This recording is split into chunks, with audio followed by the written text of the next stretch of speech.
Você piscou e Caio Coppola fez de novo. Ao vivo, ele desmonta Zé Eduardo usando a CPI do INSS como arma. Um massacre retórico que vai te surpreender. Será que Zé consegue reagir? Fica até o fim. Bem, essa é a questão jurídica, a forma dessa situação. Agora, claro, há um embate político por trás. A oposição quer utilizar a CPI para desgastar o governo. O governo vai argumentar, olha, a investigação está sendo feita pela Polícia Federal, pela CGU, sem nenhum óbice. Então, portanto, isso aqui, na verdade, é o que querem uma pirotecnia para atingir o governo. Essa discussão política será colocada no pano de fundo de todo esse debate. Mas, sem sombra de dúvida, respondendo a sua pergunta agora para concluir, Basília, eu acho que pode chegar ao judiciário, infelizmente. Coppola, na sua avaliação, o Supremo deve entrar nesse assunto? O futuro da CPI do INSS é coisa para o STF decidir? Olha, irretocável a explanação técnica do Dr. Zé Eduardo, nada a acrescentar nessa seara. Olá, Basília. Olá, Dr. Zé Eduardo. Saudações à nossa audiência. Seja pela via parlamentar, seja pela via judicial, é imperioso que se cumpra a lei e é urgente a instauração dessa CPI do INSS para investigar a ladroagem dos sindicatos que roubaram bilhões de reais de aposentados vulneráveis graças à negligência ou, quem sabe, à conivência do governo Lula e dos seus apaniguados. Como nós estamos tratando do tipo mais baixo de corrupção já praticado na história, essa pauta requer um pouco de contexto e hoje eu vou tratar da origem de tudo isso, do ovo da serpente. Manchete aqui da semana passada desta emissora. Congresso flexibilizou regra que restringia esquema no INSS. O primeiro movimento ocorreu em 2019 e o segundo no ano de 2022. O que aconteceu, pessoal? O ex-presidente Jair Bolsonaro, ao tomar ciência das recorrentes fraudes praticadas por sindicatos, por associações, promulgou a medida provisória 871, obrigando essas entidades a renovarem anualmente a autorização dos seus aposentados para descontos associativos. Contudo, como eu disse, em 2019 e 2022, o Congresso modificou a norma, chegando ao cúmulo de dispensar totalmente a obrigação de revalidar as autorizações dos aposentados. À época, os petistas espernearam, se esgoelaram e defenderam com unhas e dentes os interesses da CONTAG, a Confederação Nacional dos Trabalhadores da Agricultura. Aspas para o deputado gaúcho petista Marcon, lá em 2019.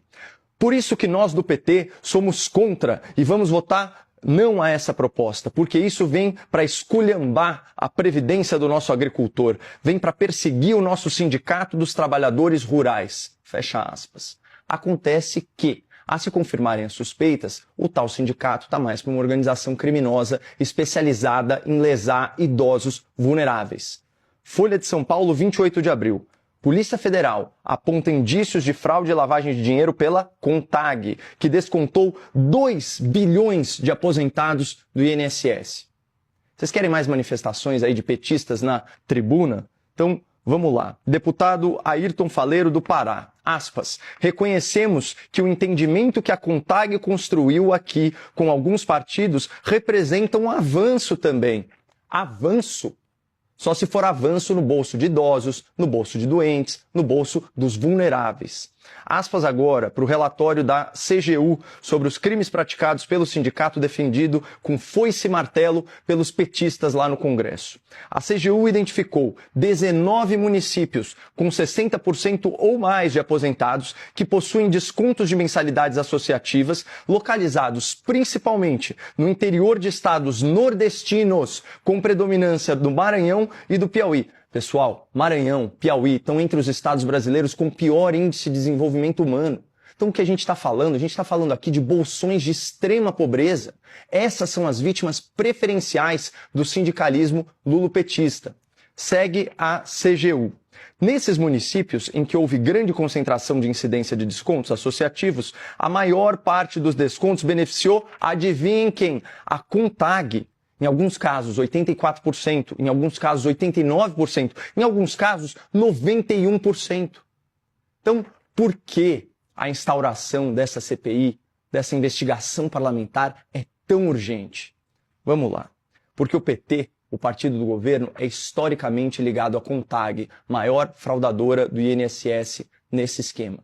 Porque os parlamentares petistas atuaram em defesa dos interesses da CONTAG, viabilizando aí uma roubalheira de bilhões. Porque o governo petista soube, já no seu primeiro ano, da explosão de fraudes do INSS e o Lula ainda se recusa a afastar o seu ministro da Previdência. Porque quando a imprensa procurou dados via lei de acesso à informação, o governo Lula se recusou a fornecê-los por vários meses. E foi a imprensa que apurou, foi a imprensa que denunciou o caso um ano antes da CGU e da Polícia Federal, mostrando a relutância do governo em resolver e endereçar o problema. E finalmente, porque um dos sindicatos com maior aumento de faturamento no período das fraudes tem um irmão do Lula como dirigente. E segundo a entrevista do chefe da Polícia Federal, o irmão do Lula e a sua entidade, eles não estão sob investigação policial.